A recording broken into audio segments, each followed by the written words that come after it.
it wrong. You're cocked, locked, and ready to rock. I'll say, someone took my wife. Everyone involved is going to pay.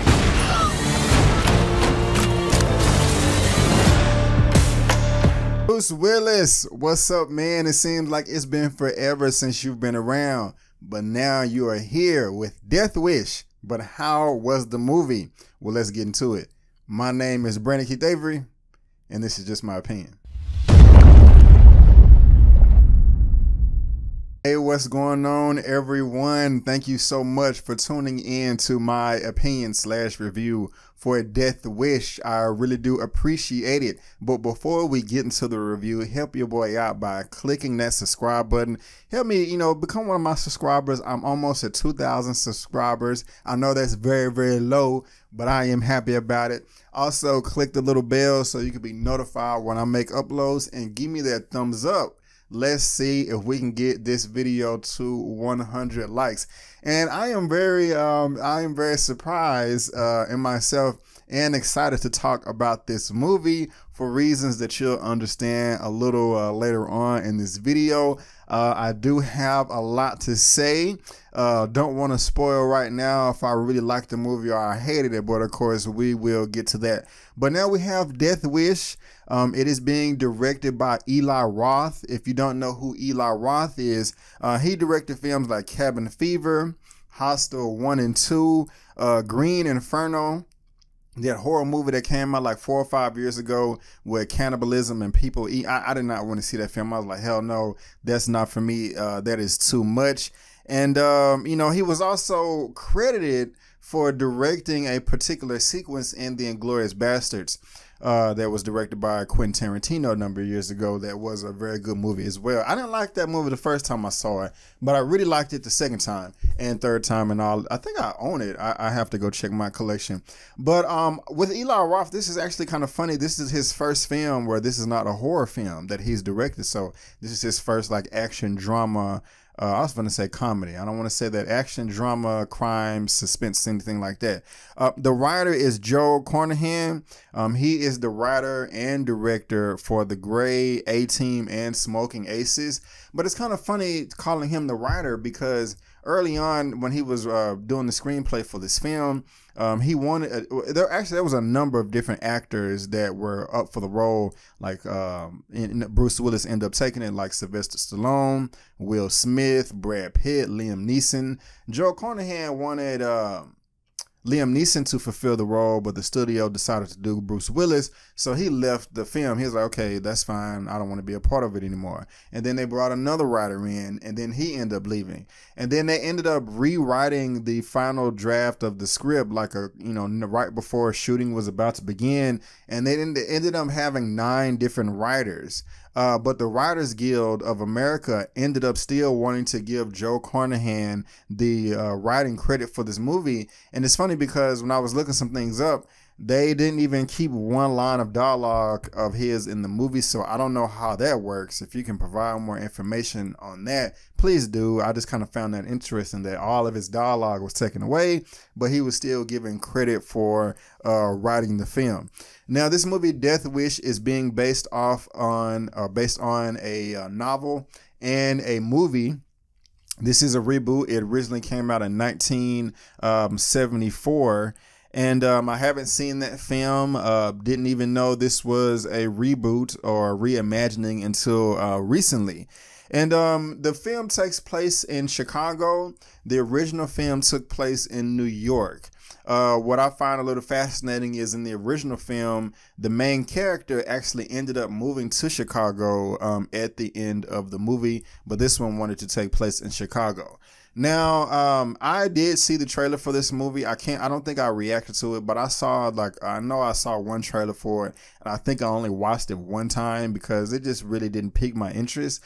So, I do trailer reactions, of course, if you've subscribed to my channel. If I'm really into a film and looking forward to it, I'll react to it or if I get a lot of requests, or if it's something I want to see, I'll watch the trailer a whole bunch of times. Like Avengers: Infinity War, Black Panther, you already know. But this particular movie here, I only watched the trailer maybe one time, maybe twice a long time ago, and really just didn't pay attention to it. Just me, other than me knowing that it was going to be coming out pretty soon. So I was going into this movie, a little bit cold, just knowing that Bruce Willis was mad. And well, that's the plot of the movie. Let me go ahead and set it up for you. Bruce Willis is a doctor. He is a surgeon. And he has a loving family. He has a loving wife and daughter. Seems like everything is great. Everything is positive in his life. And one day, an extreme unfortunate event happens. He gets some robbers that came into his home when he wasn't there. And there's a ton of violence. And I don't necessarily, I can't remember how much the trailers reveal, so I don't want to reveal too much. But, just some really heinous things happen. And of course, and he is really pissed off. And he tries to go report it to the police department and get them involved. Of course, that's what you should be doing. But, he doesn't want to wait. And he's looking around. It's like, man, y'all have all these other open cases over here. I don't want my family, I almost spoiled something for you. I don't want my family to not get the justice that they deserve. So I'm going to take matters into my own hands, put on a hoodie, go out into the streets and just start fighting crime just like I want to, like some new age Batman or something like that. I can relate to the character. I know I'm not a surgeon. No, I don't have a family, my own family right now. And no one died, but I can relate to the character, and with me saying that if what happened to Bruce Willis' character in the movie, which his name is, excuse me for Paul Kersey, if what happened to me in real life, what happened to Paul, I would want to go out and do vigilante justice too. And so that's just the plain premise of the movie. Now, early on, going into this movie, it started out great. Actually, before it started out, I don't even know if I knew what Eli Roth looked like, but before the screening started, he had he addressed the audience and was just basically telling us about the movie. And I think that was pretty smart. May have tricked us a little bit, manipulated us to get us in a good mood. But at the end of the video, I have to say I respect the guy. You can see that directing is not just a job for him, that this is, a passion, of his that he's possibly been wanting to do for all of his life. And, I respect people's job and profession, but I have so much more respect to him, when someone loves what they do. And that is the gist that I got from him as he addressed the audience before the screening starts. But early on in the film, it started very powerful. It was a great scene. It was very intense. It was a great way to get you on board, and I was on board. Things take place in Chicago where there is a lot of violence. In my personal taste, in real life, it's not as much violence as the media tries to make you, as the media tries to portray. So that kind of made me cringe in the beginning. Chicago's violence and people are getting shot every day, and Yes, there's violence in Chicago, but I don't like, in real life, I don't like the way the media spins it, because there's a lot of crime all around the country, but for some reason they only want to focus on Chicago and not focus on. But anyway, I don't want to get too sidetracked. But the beginning of the movie was great. It was setting up Bruce Willis's life and how he was, working around in his busy schedule with his family and celebrations, things like that, with his being a surgeon. One gripe I did have early on in the film was it was a little difficult for me to buy Bruce Willis as a surgeon. It just did not feel right. It just didn't mesh with me well. Now, I have to be honest with you. I'm not saying that I can just, go through my phone here and it's full of nothing but doctors and surgeons to where I know what they look and act like every day. They're normal people too. So I understand that. But for some reason, me seeing Bruce Willis in Scrubs, it kind of just like, really, this just looks kind of ridiculous. But what I was able to buy early on is him as a family man. Him at home, celebrating with his family when his daughter got admitted into college. Them going to dinner, just him being a nice husband and nice father. That did fit very well into the movie. Now, early on, just another little gripe. There was this scene of Bruce Willis with his wife at a soccer game, and there was a confrontation with another spectator there. And this confrontation, this little scene right here, was completely unnecessary to the whole movie. I was kind of rolling my eyes at the beginning, like, oh my gosh, okay, Bruce Willis is a surgeon. You know, is he about to fight this guy? Is the film about to reveal that Bruce Willis is a secret ninja combatant, that, you know, he had training back in the, you know, some mountains many, many years ago, and that's why he turns into a vigilante? I can really see where this film is going, and it just seems so predictable, and I'm just like, this is going to be a crap movie. Bruce Willis hasn't been here in a while. You know, he's been doing like a lot of straight to, you know, streaming, straight to DVD stuff. I'm just like, this movie is gonna suck. But actually the film, I mean, not the film, that scene did not end the way I thought it was, but at the same time, it was just it was so unnecessary. I'm like, I was like, is this gonna circle back around? And it never did, you know. But you know, that's okay. What else I want to talk before I was about to spoil something else, because I really don't want to spoil something. I don't want to spoil anything for you.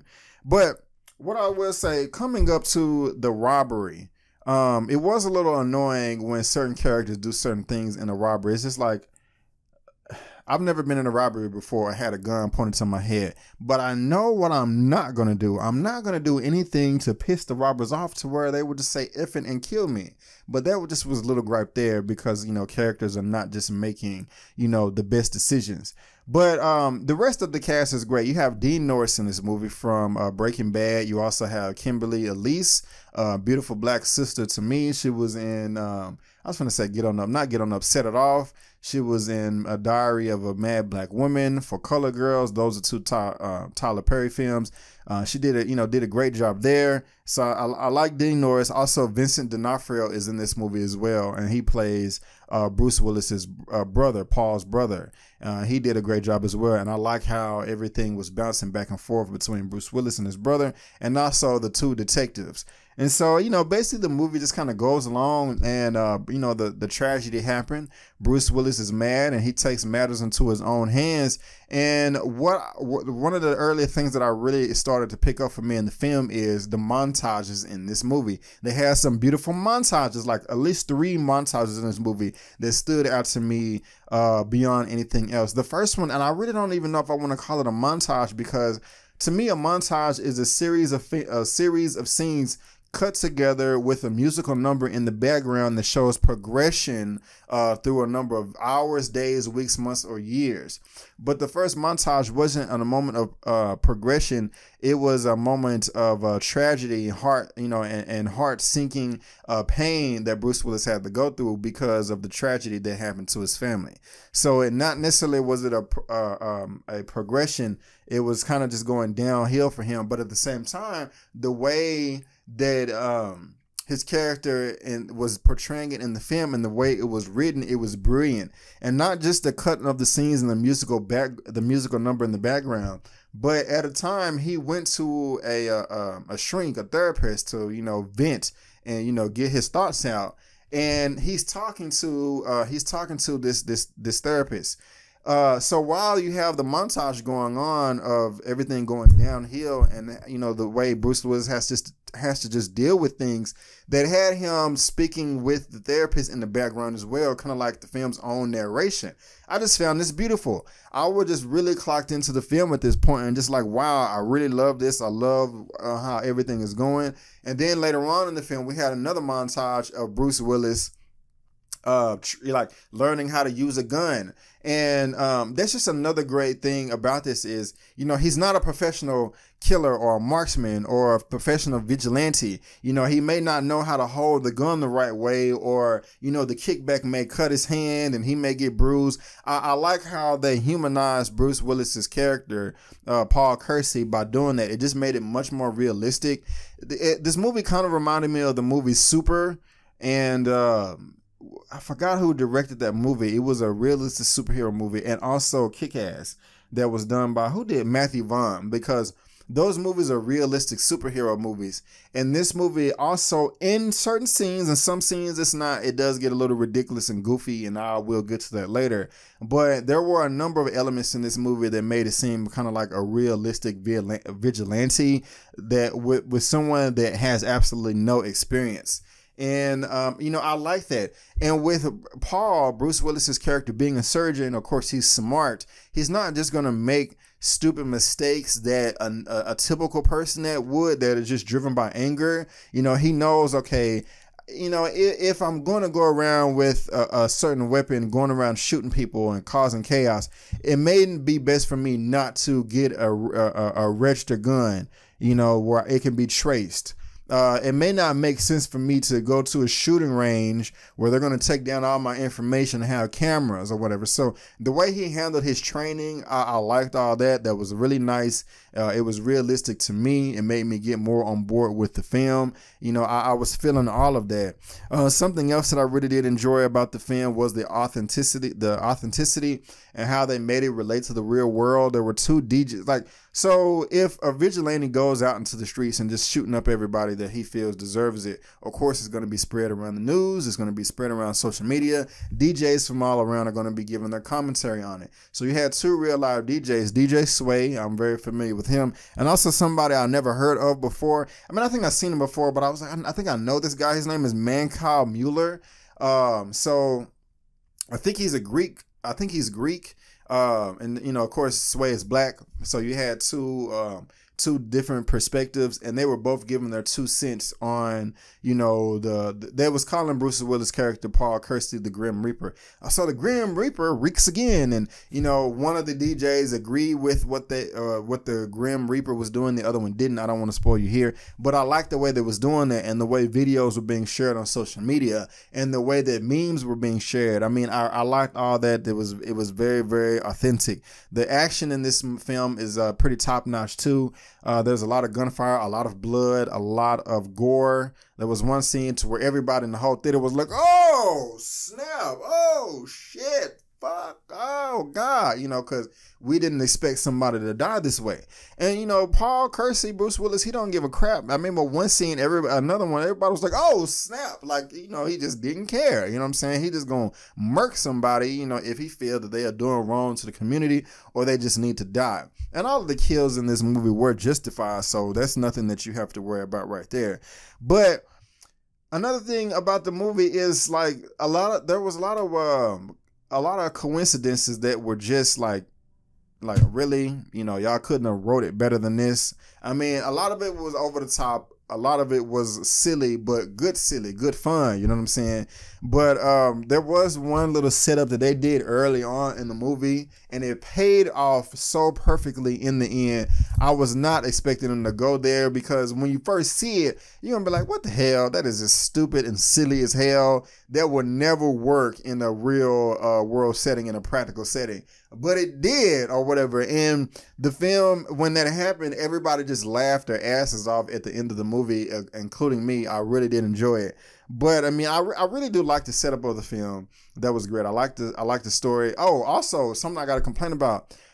Bruce Willis is very talented, but I don't know where his acting went in this movie. There was one scene to where he was exchanging dialogue with his brother, and I'm like, Vincent D'onofrio was doing a great job, but Bruce, I was sitting there like, Bruce, what the hell happened to your acting? This is horrible. And now, it wasn't bad in the whole movie, but a few scenes here and there, I'm like, bruh, what is going on? Like, this acting sucks. It is so blatantly obvious that you would just shoot, that you would just, I forgot the phrase. What is it? What is it? Mailing it in? Or is that the phrase? I can't remember, but he wasn't giving his best. The dude can act his butt off. You know what I'm saying? So I don't know what he was doing in this particular scene here, but I like the setup of the film. I like the story. I like the plot, even though there was some scenes that were unnecessary, and there was some scenes that was unnecessary, and also there was a lot of coincidences, and just, you know, oh, do you need, you know, he needed a gun, and just kind of one just pops up, or a certain commercial pops online right at the, you know, right time you need it. But the montages was great. The score in this movie, or soundtrack, was done by Ludwig Göransson. He also worked with Ryan Coogler. He also did the score for Black Panther, so that was great. I talked about the montages. I talked about how authentic it was. The training was good. I liked the action, the blood, and the gore. The characters is great. I mean, and this is just really, this movie really is just over the top. I I don't even want to say over the top. It was just some things were over the top because the action wasn't over the top, but this was really just a silly, fun action movie. Okay, and that's really what it is. You know, it's not anything to take too seriously, and I felt for the characters in this movie. Like some of the things were silly good, some of the scenes were silly bad, and not everything was perfect in this movie. But me going into this, I was like not impressed. Some of the scenes at the very beginning I liked, other scenes I didn't, and I thought it was going to be stupid. But by the end of the movie, when the credits hit, I had a great time. Like seriously, this is something that I would not mind watching again. I am not saying that I would go to the theaters and pay for it again, and I'm not necessarily saying that I will buy this on Blu-ray, but I can guarantee you that when this comes out again, if this is on Netflix or something, I'm going to be watching it again, or I'm going to be watching certain scenes again. I just know that. Or if it's on TV, it's one of those. It's just one of those. To me, it's one of those movies to where when you're flipping through the stations, and no matter what time, what point of the movie it is in, you're okay. You know, I'll watch this, so I'll just let it play, or I don't mind having this movie play in the background. I mean, don't take this movie too seriously. It's not trying to be serious. The movie is self-aware, and it's just a lot of fun. If you just want to see somebody just go ham and just go shoot up some people, I don't want to say for the hell of it, for just reasons. I mean, you know, go see the film. I had a lot of fun with it. It's not perfect, but I had a lot of fun with this movie. If I had to rate Death Wish out of a 1 out of 10, I would give it a 7.5 out of 10. Yes, a 7.5 out of 10. And I don't give it higher because of the nitpicks and gripes and complaints that I already listed. But guys, that is just my opinion of Death Wish. Have you seen Death Wish, or do you want to see it? Have I turned you on? Have I turned you off? Do you agree with me, or do you disagree with me? Let me know in the comment section below. Let's get this conversation going and keep it flowing. If you like this video, go ahead and give me the thumbs up. And if you don't, that's fine. Go ahead and subscribe to my channel. Go to my website, check me out there, bookmark it, and also look me up on social media, Facebook, Instagram, and Twitter. It's right there at the bottom of the screen, and I made it very easy by providing a link to all that good stuff there in the description box below. But guys, go ahead and subscribe to the channel. You know you want to subscribe. Help me get to 2,000 subscribers. But guys, thank you so much for tuning in to my opinion/review of Death Wish, directed by Eli Roth, starring Vincent D'onofrio and Bruce Willis. And before you go, don't forget that my name is Brandon Keith Avery, and that's just my opinion. Peace.